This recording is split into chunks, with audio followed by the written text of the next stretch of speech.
Hai anak ibu guru semua, bagaimana kabar kalian hari ini?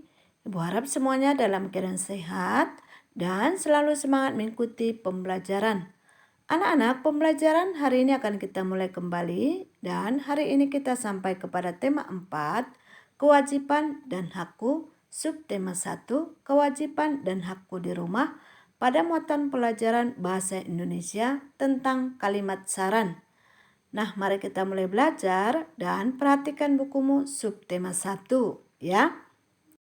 Anak-anak, bagaimana caranya membuat kalimat saran? Saran dapat diartikan suatu pendapat, usulan, atau anjuran yang diungkapkan dengan tujuan untuk meningkatkan atau memperbaiki sesuatu. Itulah yang disebut dengan saran ya. Sedangkan kalimat saran adalah kalimat yang berisi saran, pendapat, usulan, atau anjuran yang biasanya berbentuk solusi atau jalan keluar yang disampaikan kepada seseorang tentang suatu permasalahan.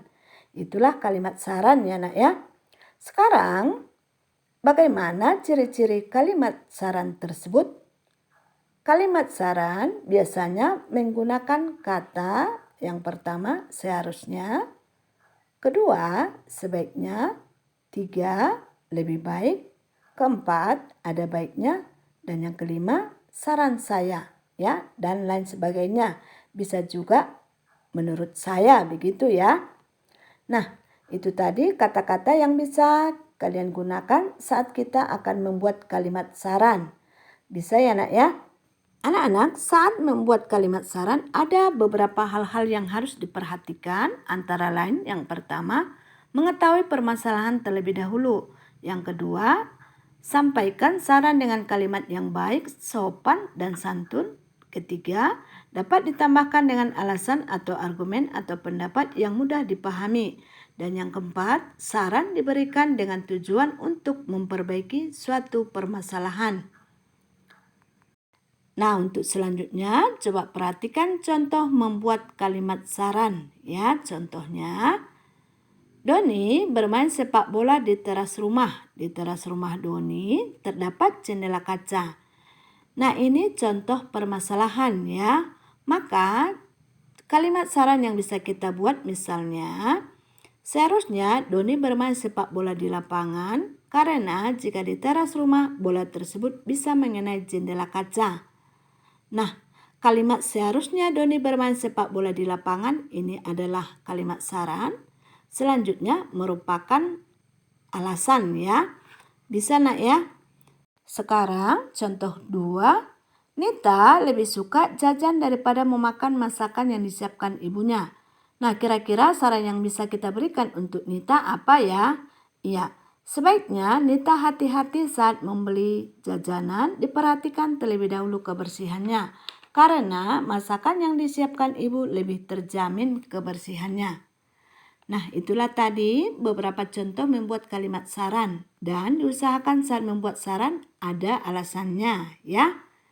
Sekarang coba perhatikan teks bacaan Rumah Tempat Berlindung pada bukumu halaman 32.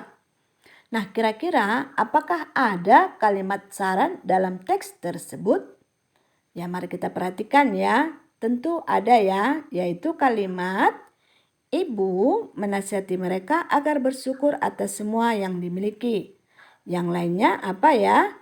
Ya, selanjutnya ibu menyarankan mereka agar melihat orang-orang yang lebih susah.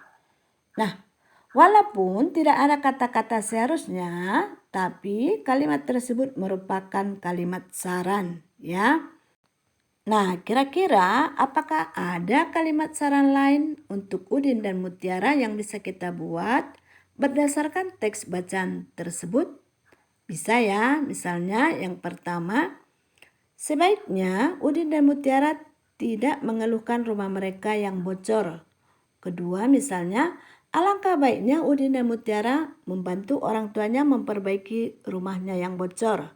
Tiga, seharusnya Udin dan Mutiara selalu bersyukur dalam kondisi apapun. Dan yang keempat, ada baiknya Udin dan Mutiara mendengarkan nasihat orang tuanya. Nah, anak-anak, itulah tadi beberapa kalimat saran untuk setiap permasalahan yang berbeda. Sudah paham ya? Maka sebagai kesimpulan pembelajaran hari ini dalam membuat kalimat saran adalah kita harus tahu terlebih dahulu apa masalahnya. Kemudian kalimat saran yang baik menggunakan kata-kata yang santun supaya tidak menyinggung perasaan. Selain itu, membuat kalimat saran juga perlu disertai alasan yang tepat. Maka anak-anak ibu semua, demikianlah materi kita hari ini. Semoga kalian dapat memahaminya. Untuk mengulang kembali di rumah, coba tuliskan inti-intinya ke dalam catatanmu dengan tulisan yang rapi dan tegak bersambung. Selamat belajar.